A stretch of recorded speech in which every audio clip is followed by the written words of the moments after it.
brilliant. So we have a keynote speaker today. Ooh, yeah, give me an ooh.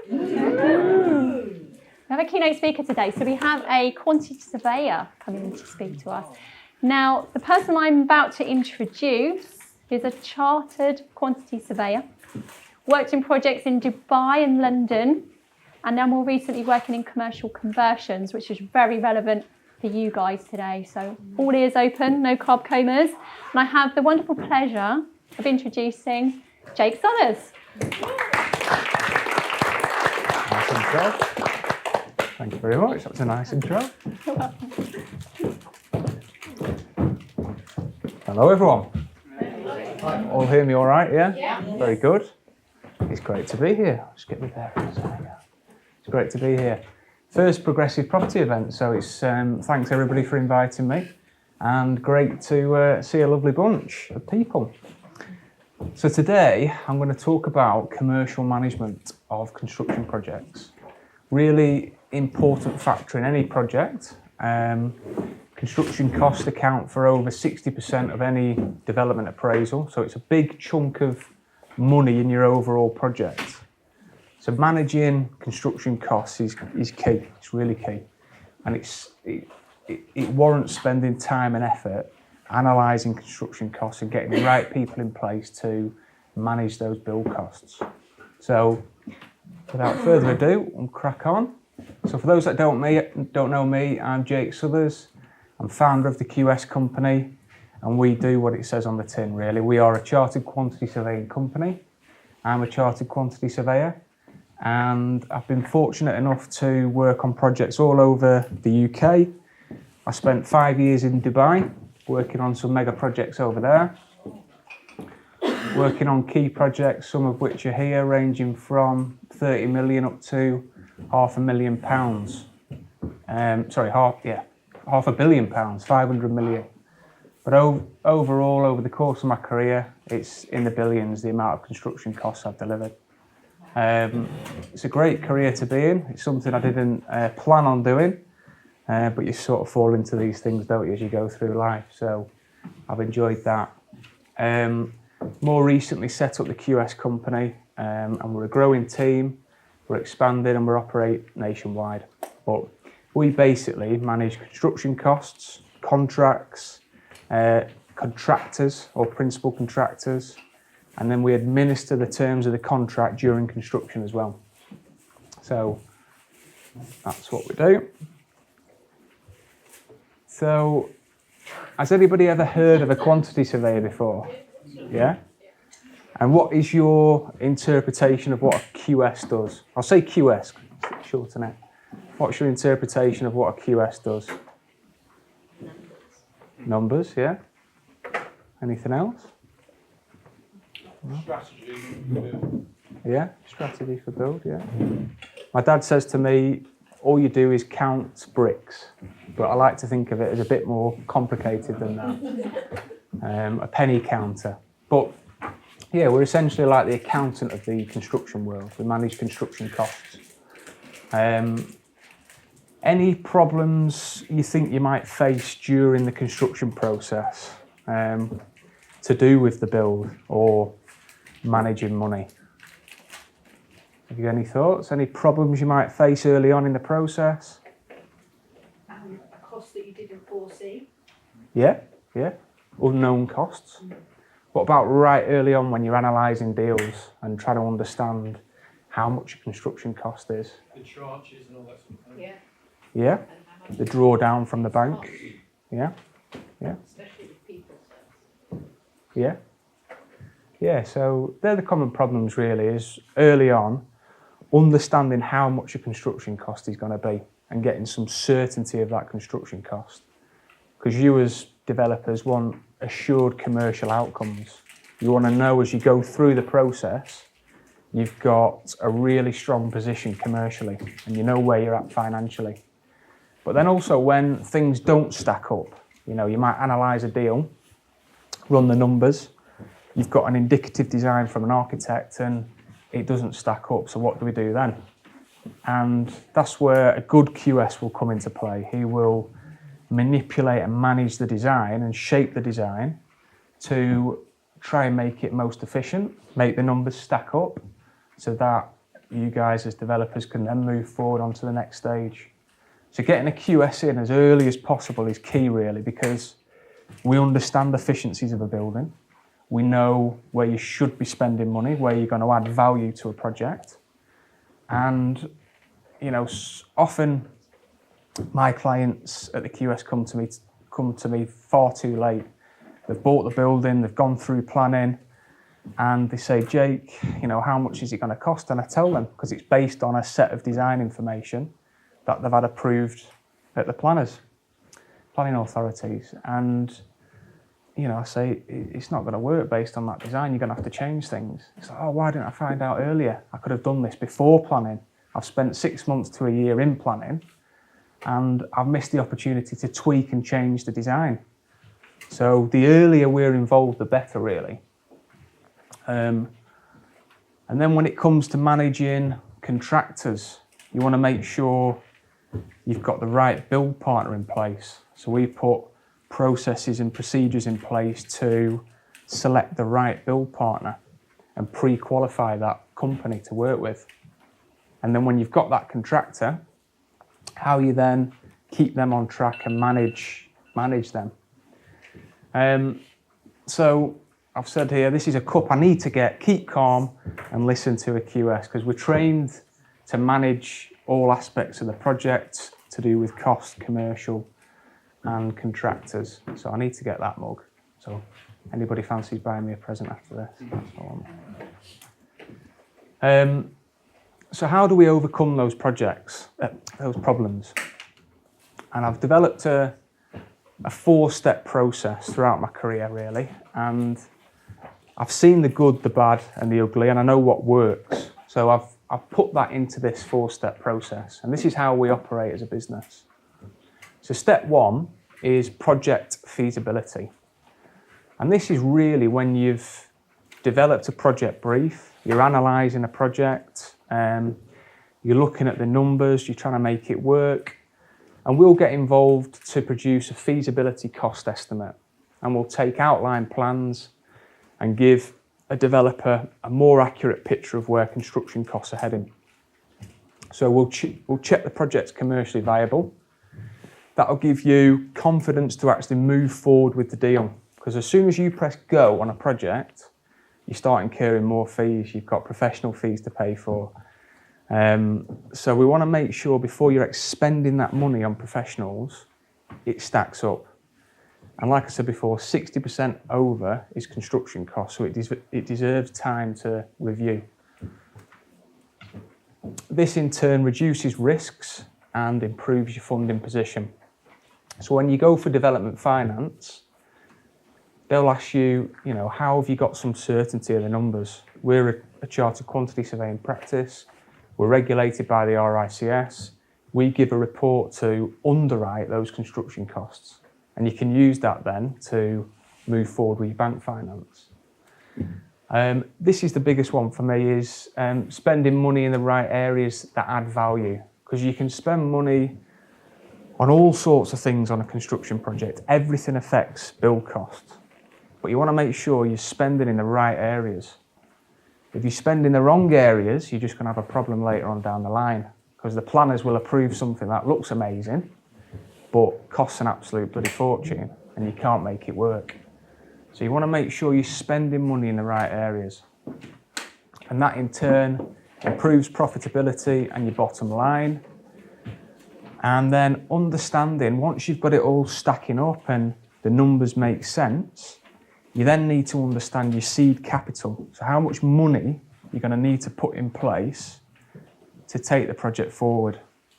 And often funders or banks want assured outcomes. They want a contract in place with a contractor. They want to know your numbers stack up. And to get to that point, you're going to need to employ a whole host of professionals. It's quite a lengthy process to develop the design, to go out to tender, to get a contractor to price it, to sign a contract. It takes time and effort to get to that point. So there's a lot of upfront capital that's needed. So you need to model that as developers. Sometimes I don't think people quite appreciate how much money you need to put in there up front to get to site. So we'll look at that as well. And then I've put here as best offer. If you've got a good understanding of where build costs are, you can work out the residual value of the land. And you don't want a big tolerance there. You want to get that as tight as possible to make you competitive in the marketplace, to be able to make confident offers. So you want to put your best foot forward, your best offer forward, and you want to have confidence in that residual valuation. Otherwise, you'll end up overpaying for a site and find out you've got a problem later on down the line, but you own the property and you've invested time and money. So the earlier we get involved, the better, really. We've got here a REBA plan of works. Has anybody heard of that? REBA plan of work? Yeah, a few nodding heads. Good. This is the common process any project will go through. So you start with the feasibility here, the strategic definition, preparation and briefing. That's when you're developing a commercial case for a project. You're looking at requirements, you're looking at what you can actually get on that site. And that's where step one in the process comes into play. And then really the next stage is 2, 3 and 4 is development of the design. So I've said here, ensure design develops in line with budget parameters. So in the stage before, we set a budget. We know that budget works for you as a developer. We've got design parameters to work within to make sure you're going to achieve that number from a construction cost. But then as you get all the professionals involved, you've got a structural engineer, you've got building surveyors, you've got your architect, your interior designer, all these people that are involved in the process during the design development stages. And you want to make sure construction costs is front, right and centre of what they do. Because, you know, you can go through that design development stage, the stages, 2, 3 and 4, and costs just spiral out of control. So you want to make sure they're aligned with the budget parameters we've set in that feasibility stage. So that's what we'll do. We'll do a cost track or cost checking process. It's kind of like being a pilot and heading towards a destination. I think the plane moves off course, doesn't it? And the pilot brings it back on course. So that's what we do as QSs. We make sure build budgets are developed or progressed in line with that initial feasibility study. And that makes sure your margins remain unchanged. They're not diminished through that design development stage. And then the next stage is the perfect fit contractor. So you've got your initial budget, you've appointed the professional team, they develop the design to a point where a contractor can actually price the project. Now, a common problem I see is developers just issuing a concept design out to the market and asking a contractor to price it. But no contractor's ever going to give you an accurate price on a concept design because they don't know the details. You need the mechanical and electrical design, you need the structural design. So you need to go through that upfront design stage to actually get a firm number from the market. And you need to approach tendering in a professional manner. Because if you don't, and it's haphazard, you won't get a good response from the market.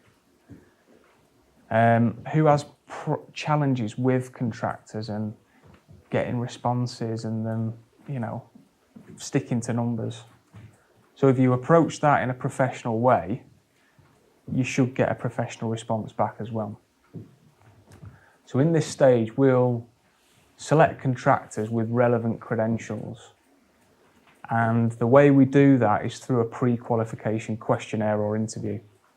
So we'll have a long list of contractors, and that'll be through connections, desktop studies, speaking to people. When you've been in the construction industry a long time, I've been in it 15 years, and there's people in here been in it a lot longer than me. You develop connections, but you want to make sure those contractors have the right credentials. So we'll issue a pre-qualification questionnaire, and they'll come back with responses, and we'll look at things like the health and safety records. We'll look at their insurances. We'll look at the previous experience, make sure it's similar to the project you're proposing. So if you're doing commercial to residential conversions, you want to make sure they've done plenty of those before.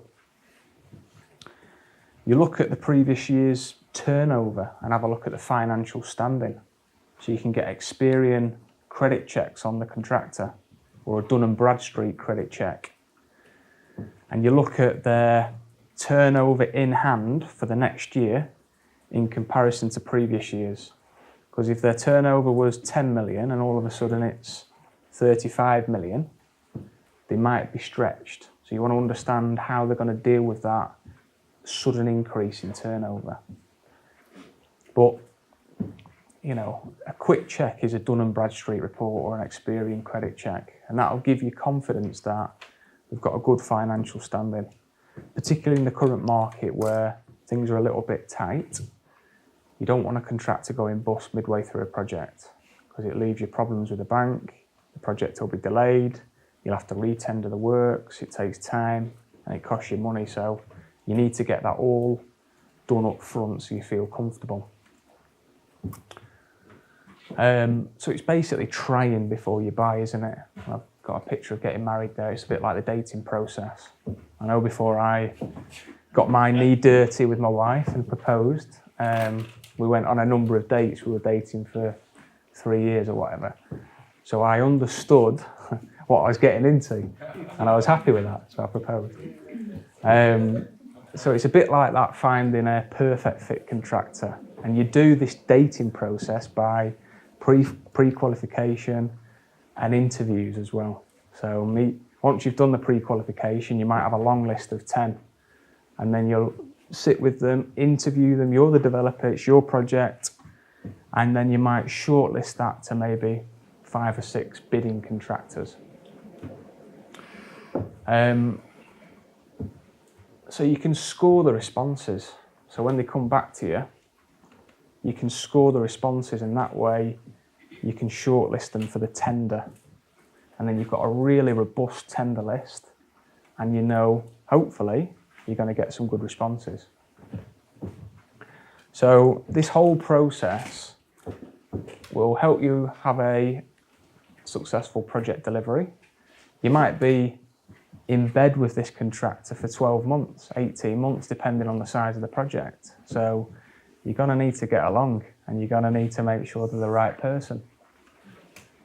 Reduce the risk of contractor insolvency through your credit checks. Certain elements of protection you can have in place. So you want to make sure they've got contractors' all-risk insurance, it's called, or works insurance. And that basically insures them for the works they're undertaking. So that's a really big thing to make sure they've got in place. And then if you're uncomfortable with, you know, the contractor, you can then get further assurance through bonds and guarantees. You can get a parent company guarantee. So the parent company of that contractor can underpin the performance of its subsidiary, the person you're going into contract with. Or you can even get performance bonds. So you can pay a bank to have a performance bond. So if something ever happens to the contractor, they go bust for whatever reason, you can pull the bond and they'll pay for your additional costs of going out to tender, selecting a new contractor. It's probably going to cost you more than the original contract sum. So these are things you might want to consider, but all of these things cost money. If you want to get a bond from a bank, it's going to cost you money, but if there's enough float in the development appraisal, it might be worthwhile doing. Health and safety is a really big thing. As developers, you've got a legal obligation under CDM regulations, and you know you've got to develop what's called a pre-construction information pack. That's a legal responsibility. So you'll normally appoint a principal designer to develop that pre-construction information pack on your behalf. But when you're on site, You want to make sure health and safety issues are limited. So when you're doing your pre-qualification, you'll ask for the health and safety records, and then you can check that with the HSE. So the HSE is the Health and Safety Executive. So they'll monitor any reports or any incidents that they've had against the name on site. So there can be minor events, there can be major events, there can be deaths, whatever, is all tracked with the Health and Safety Executive. So you need to check that as well. And all of this, having that right process in place, gives you that bank grade due diligence. So when you're approaching a bank for finance, you've done the legwork, because they're going to ask for this anyway. The bank's monitoring surveyor will ask for all of this. And if you've appointed a QS in advance, they should be dead easy be able to give it to them. But if you've not, you need to make sure you're doing it yourself. So that all helps towards getting finance, and it helps you to come across as a, professional, well-versed developer. So you've gone through the process now, you've spent money on professional fees, you've developed the design, you've tracked costs throughout the process, and hopefully when you get a price back from the market, there's no surprises, because you've gone through that tracking process and you've got that assured commercial outcome. So you want to wrap all that up with a construction contract so that you're protected. There's only valid reasons under the contract for change, for additional cost or additional time. It stipulates performance requirements, it stipulates responsibilities, and it's drafted by industry professionals, it's drafted by contracting bodies, and it balances risk to the party best able to manage that risk. So really it's for both parties, the contractor and yourselves as developers, to manage risk. But with a construction contract comes governance and processes. So you need somebody in place, a QS or an architect, somebody with a commercial hat on, to administer the terms of the contract. And in the contract particulars, you'll have to write that person in. So, whilst it gives you assurance, it costs money to have a contract in place, but you'll need it for development finance anyway. And having that contract in place, has anybody heard of JCT contracts? Yeah? So there's different types of JCT contracts, and you want to make sure you've got the right one in place. And that'll depend on risk, it'll depend on the level of design information, it'll depend on the parties involved, the size of the project, complexities of the project, a whole host of things. So normally in the feasibility stage, step one, we'll do a project execution plan, and we'll identify a route to contract and which contract would best fit your project. So that's really important, is starting with the end in mind, understanding which contract you're going to have in place. And then once you've got that in place, you need that trusted advisor to administer the terms and make sure that contractors only claiming for additional cost or time for valid reasons. Now there's terms in the contract that stipulate why a contractor may claim for additional time or cost. So it's having somebody in place who actually understands a valid reason for that claim and who's protecting your best interests. And then also avoiding overpayment certification is important. So a QS would normally go on site, establish how much work is actually being done, validate that, and determine how much will get certified to be paid to the contractor. And then the bank's monitoring surveyor will also come to site, will speak the lingo, he'll be a QS most likely as well, and we agree how much the contractor is going to get paid. ultimately the contract administrator, who's written into the contract, will determine how much is paid to the contractor. So that's important, an important part of the overall process. That's normally done monthly.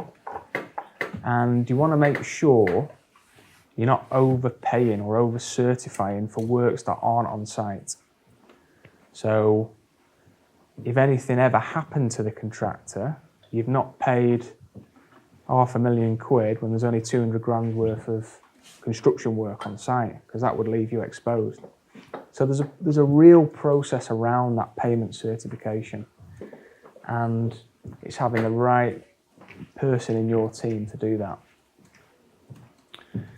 I've said accountability here, and making sure you as the employer are also accountable for what you should be doing under the contract. When you get into larger projects, this isn't a house refurbishment, it's a commercial to residential project. It's going to be quite sizable. It's a whole new game, it's different rules you're playing by. There's a lot more governance in place, a lot more process. So that's why there's a contract in place. It keeps everybody accountable for the roles and responsibilities. And then when you're on site, you want to cost control. So there's valid reasons for additional cost and time, and you want to track that. You want to understand where that forecast final account's going to be. You'll have an element of contingency, and you might need to draw down from that contingency as you go through the process. Commercial to residential projects, I've done a lot of new builds, various sizes, and I've done a lot of commercial conversions more recently. And I've found, they're quite high risk projects, because until you actually get in there and understand the scope of works, you're doing a little bit of guesswork. So there's an element of risk there with commercial to residential. But on the flip side, there's also a massive opportunity, because if you get the project at the right price, there's less construction work to do. It's basically a big fit out. So what are the key cost drivers of commercial to residential conversions? So we've talked about the process now. These are things to consider when you're analysing deals, and what is going to make it cost more money compared to perhaps another building.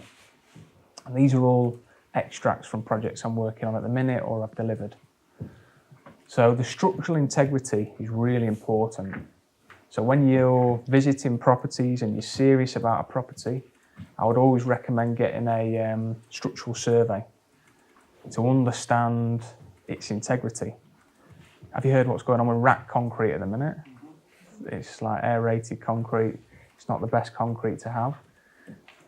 Not that common in commercial projects, to be honest, but it can happen. So you want to understand the structural integrity. And this is a project I'm working on in Guildford. They're putting an overbuild on top of the existing building. But to do that, that's been passed at planning.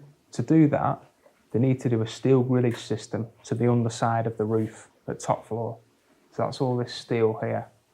That stuff can cost anywhere between £2,500 a tonne to £3,500 a tonne. It's expensive and it's complicated. And then they've got columns penetrating down through all the floors, right the way to the ground floor. And then they've got a underpin where the columns hit the floor to give it a substructure to sit on. So they've got to cut out the ground floor, fill it with reinforcement, fill it with concrete so the column can sit on it and support the load. Now this project was on Guildford High Street.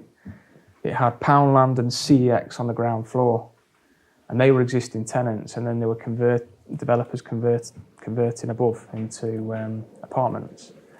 Now he's got to go to CEX and Poundland and get their permission to go through the shop, dig up the floor. So eventually it was canned. It was not worth doing this overbuild.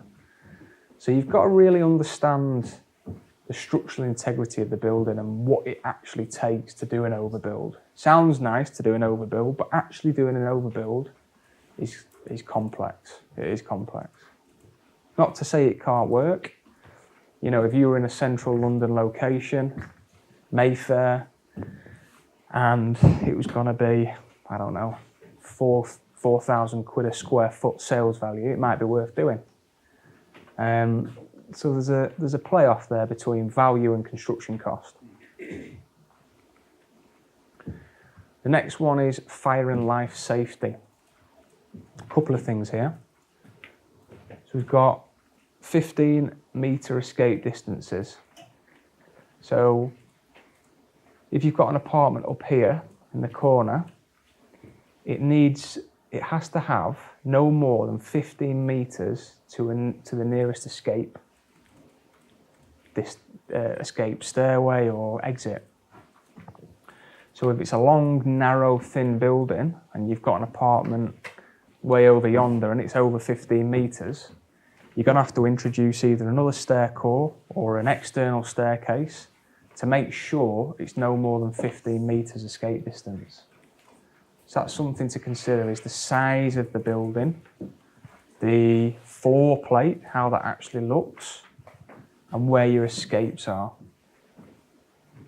So ideally choosing a building where you've got close escape distances is key. And then 60-minute fire compartments. So we used the example before where we've got retail at the base and residential above. You need a 60-minute fire compartment between the ground floor and the apartments above. So if it's not got that 60 minutes, you're going to have to go in there and insulate, overboard, put certain measures in place to make sure it's got that fire resistance between the two. So again, think about existing tenants on the ground floor. Are they going to let you do that? Are they going to let you come into the shop and do that? If not, can you do it on the slab above? And if you're doing it on the slab above, you know, there's going to be a step up like this. Have you got enough ceiling height for the apartments above? So that's a consideration. If you're over 11 metres from top of slab on ground floor to top of slab of the building, of the top floor, then you're going to need to install a sprinkler system in the building. So looking at the height of the building is key. So normally if you're going 4 stories and above, you're going to need a sprinkler system if you're converting it to residential. So you're going to need a space for a pump, you're going to need space for a water tank, and then you're going to need to install a sprinkler system throughout, which can add cost again. So these are really key considerations that have a real knock-on effect to cost.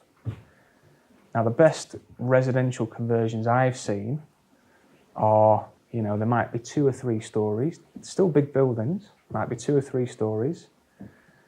There doesn't need to be a lot of work to the roof. There's not a lot of work to the external walls, windows and doors. And it's a fairly straightforward internal fit out. They're the ones that you should be looking for. That's your hunting license. That's your hunting license. Unless you're in a great location and the values are going to be fantastic and you can afford to do all of these things. So just have a think about, you're probably located in all different areas with all different values, and that'll determine probably your hunting license. Touched on it there. So for facade modifications, this is the project in Guildford I was talking about. So that's the existing, and that is the proposed. And this was Poundland and CX on ground floor. So this was like, these are old, it's a, I don't know, 1960s building. These are old prefabricated panels. It didn't look great. The windows weren't great. They all needed replacing because there were timber windows, they were rotting. And this was the proposed. So you can see the extent of work. It might not look too dissimilar, but when you actually think about the construction work that's required to go from this to this, it's quite substantial. You've got new windows, you've got Juliet balconies, You've got modifications to the brickwork. There's a lot of work involved in doing that. So to make this deal stack up is tight. That's why you should be looking for things where ideally minimal work to the external facade. Sometimes if you're just replacing windows and it's UPVC windows, it's not too bad. It's just taking the windows straight out and replacing them. But where you've got big modification work, that's where you're going to have big costs associated. So that's something to consider as well. Again, looks great. That got approved by the council, but you know, financially it needs to stack up. So you're better off doing all this work and cost assessment in step one. So you're not going through the whole process, spending money on architects and designers and planning fees. You need to look at project viability right at the start. Next up, number 4, hazardous material removal. This is a nightmare, bitumen tiles, you've probably seen that, with asbestos underneath. So ripping that up takes so long, very labour intensive. But if you've got asbestos underneath, it needs removing. And they're really difficult to get up. So that takes a long time. It's a specialist method of removal by a specialist certified contractor. They come in looking like this and they bag everything up and they send it off for tests, and it's got to be disposed of properly. And then you've got costs associated with where it's getting disposed. So getting an asbestos survey done and a structural survey done are your biggest 2 surveys up front that you need to be doing. So in the instance, sorry, can you ask a question? Yeah, sure, fire away, yeah, So let's in do the it. instance where, you know, post-event they found out that they needed to underpin and therefore they had problems with this current tenant and things, did they not do an upfront structural survey then? Not in this case, no, but they should have done. In the end, that project's been canned as residential, and it's going to be like a WeWork type office space because it didn't work as residential for these reasons. So I've used it as a case study really. It had asbestos, you needed the steel, you needed the underpinning, it was complicated with the tenants below, just wasn't worth it. So he's kept it as office but upgraded it. And it's worked out fine. He's got, you know, a great tenant, he's got that in place, and we're just doing a nice office refurbishment, and it works well. And the facade's remaining similar. So that's actually more viable than converting it to residential. But that's really to show you what type of project you should be looking for. Because commercial to residentials do work and they're great, but with the right buildings. Okay. And then adding the additional floors. So that was the building. That was the CGI of the 2 additional stories. So the overbuild will carry a much greater cost compared with the conversion. So when you're analysing deals, if you're not using a QS, you should be applying, and you think an overbuild will work, you should be applying a different build cost to the overbuild than the conversion, because that's a concentrated cost over a small area, and that'll carry a greater cost per square foot or per square metre to do compared to the conversion. So all considerations really. You do see overbuilds working well, you know, the setback, normally 1 story, they've got a bit of a external terrace area, it's perhaps clad with zinc and it works quite well, and there's apartments. Okay, so yeah, all things to consider is if you're doing an overbuild, is what does that look like and what is the impact? So how much does commercial to residential cost? And this is like the $1 million question really, and I've said it does depend. I know nobody wants to hear an answer that it depends on X, Y, Z, but as you can see, it genuinely does depend on what you do into the building. There's no one size fits all. So whilst we can benchmark projects, we've got a whole host of data in our business from previous commercial to residential conversions. We know what they've cost, and we can benchmark those costs to give a very early indication of where things might go. That's good, but it should be underpinned by a detailed cost assessment early on. And that'll give you a more accurate and bespoke picture of where costs are heading. So, you know, a typical range, if it was a straightforward conversion, no overbuild, no massive facade adaptations, might be 100 to 150 pound a square foot. And then your typical range for an overbuild, again, depending on the materials, the location, the accessibility, might be 200 to 250 pound a square foot. But I've said they're subject to project specifics and might be a lot more. Where there's abnormals, you know, really tight site maybe in central London, and you've got to pay the council to close off parking spaces to get access and cranes in there, it's going to cost you a completely different number. We do use those figures. Yeah. In those practices. Yeah, good. Have you ever come across a telecom mast tower thing on the roof? Because a building that I'm just in the process of trying to buy has got this telecom mast up there that was up there for a contractual amount of time. Right. That's run out. Yeah. I can't remember the terminology for that when they're in over something. Do you know what I mean? When their contractors run out and there's this sort of period of... Anyway, it doesn't matter. Right. But apparently there's some sort of legislation that protects the telecom mast staying up there. Have you come across that before? No, Telecommunications Act. Yeah. that's What was nice. Telecommunications Act. Yeah. I'm dealing with telecoms on my place and they're paying, and you have to see if there's a lift and shift in the agreement, then you can do it, and if not, you have to negotiate that. Right. And Apparently there's some sort of law that you can remove it for refurbishment but then put it back on again after. All right. But you So have it's an active telecoms mast Yeah, that's got to remain in situ there. yeah. So are you planning to shift it then and move it? Do you need to move it?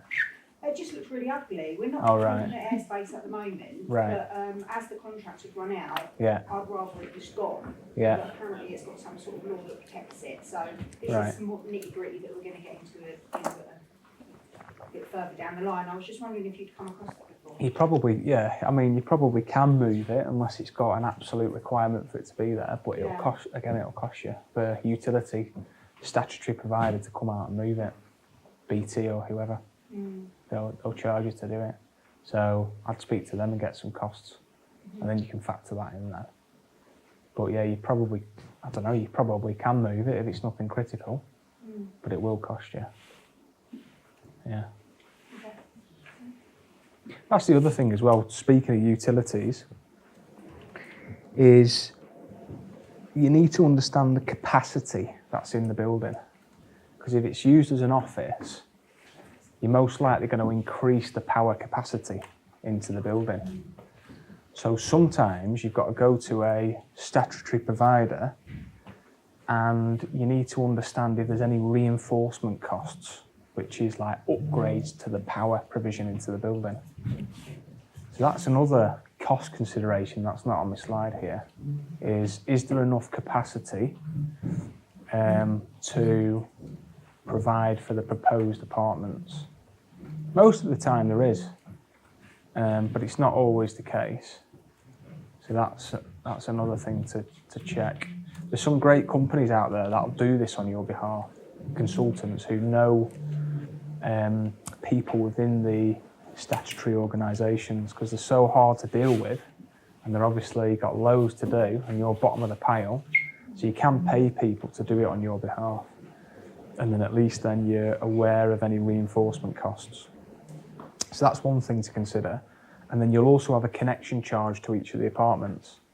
So if you're bringing in water and power and electrics to each of the apartments, you'll then have a connection fee So that's if it's individually metered, but you might just have one connection charge into the building. Depends on how you're going to manage and operate the building. So they're costs to consider in your development appraisal.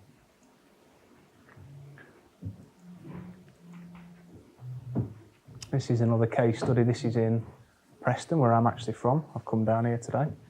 So this was, again, a landlord.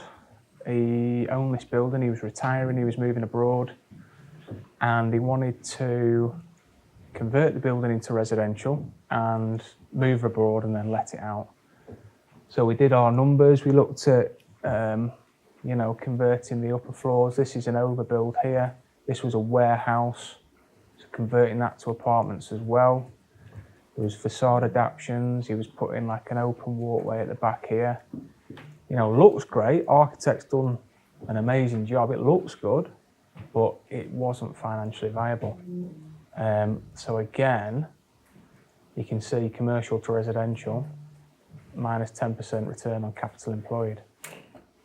But as an office refurb, 25% return on capital employed. So that's not to say, I'm not here to poo-poo commercial to resi at all. I think it's a great strategy with the right building and with the right design. So it's just being mindful of which projects to go for and just keeping it simple, to be honest. And cherry picking the right deals. So I'm actually buying this building now off him. So we did a cost assessment. He wasn't happy with converting it to residential. So as a business, we're moving into the top floor. We're refurbishing that. These are all, these weren't tenanted. We found tenants for these units and we've increased the asset value. So we're buying that off him and moving into the top floor then. That's going to be our headquarters and be landlord as well, which is a good thing for us. So if you want to get in contact with me, if you want to speak a little bit more about construction costs and the commercial management process, that QR code, you can book a call. I think there's a 15-minute slot to put on there just to have a chat. Quite happy to speak to whoever. I know it's a short time we've spent together, so it'd be good to speak to everybody. And then my details on there as well. Do we get these slots? Don't know. I think so. If you allow access, that's Sure, no probs. Yeah, no probs. So yeah, love to hear from you. Our goal is to help property developers minimise risk and maximise investment returns. So that's what we do day to day. So thanks very much. Good to meet you all and see you.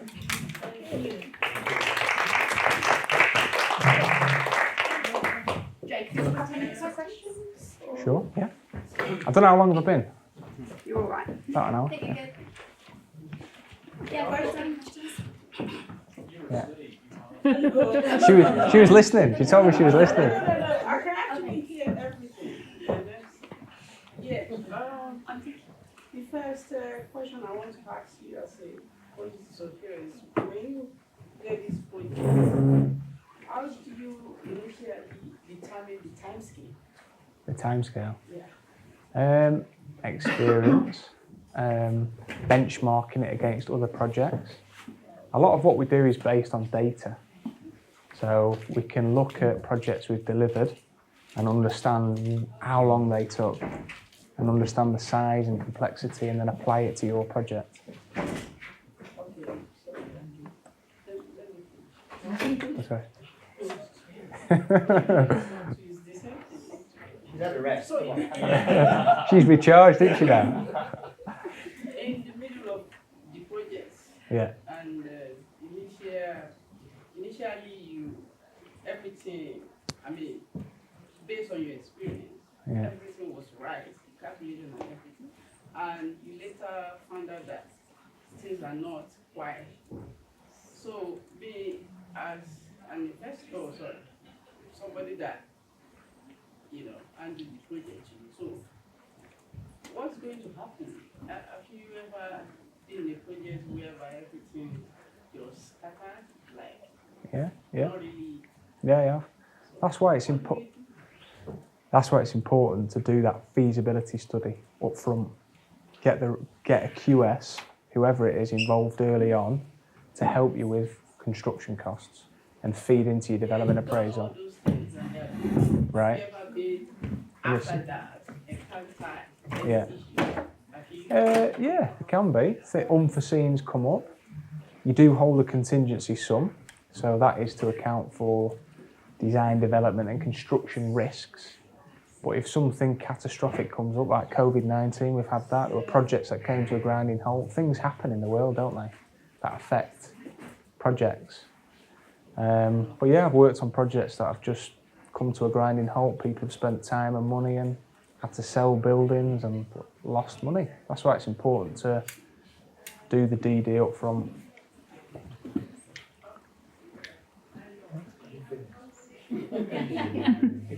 You said the feasibility study, you say it's obviously costs associated with architects, etc. Yeah. Then you showed us a slide of pictures. Yeah. Does that mean your feasibility study also includes architectural drawings, etc.? You then don't have to invest in the off. So what an architect will normally do is they'll go out and survey the building, and then they'll develop an initial concept design. Yeah. So it's an early stage design. So you wouldn't save us that cost? You'd have to do that because you need to understand, you know, space planning, what it might look, and then from that initial concept design, we can take that and provide a more accurate picture of cost. And then you'll appoint, if everything works and we can change things and make sure you're spending money in the right areas and optimizing value and efficiencies, you can then deploy the rest of the professional team and develop that design out. But the point is, you're not spending money on that before you get the numbers right up front.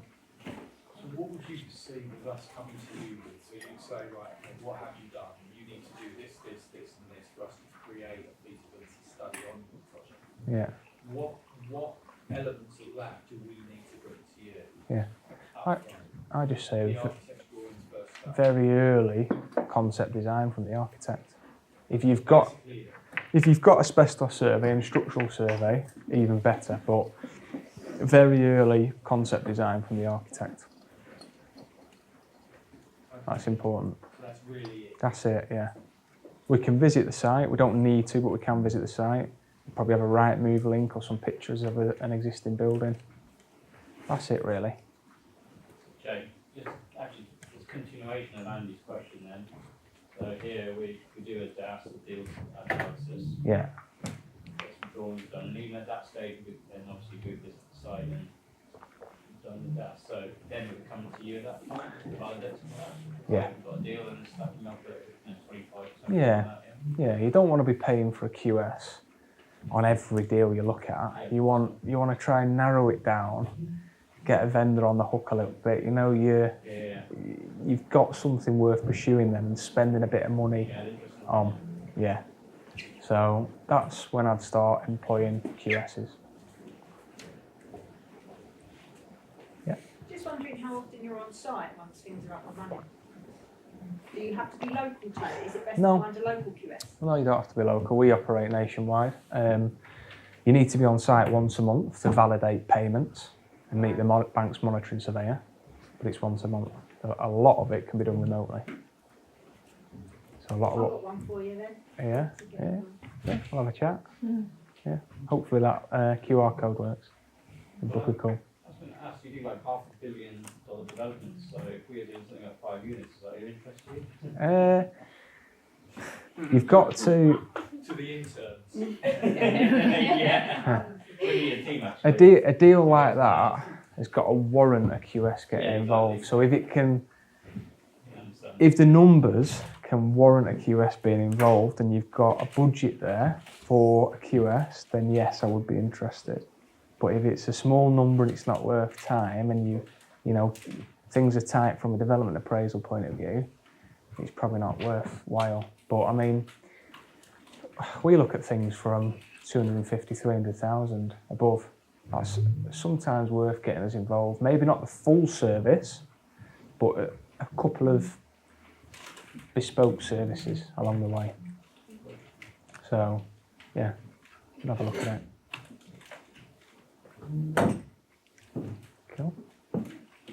more questions for Jake? Yeah, I'll take it we're all sort of mates now, or we get sort of these. Yeah, it's my first event here. Let me do a few more and then we'll let you.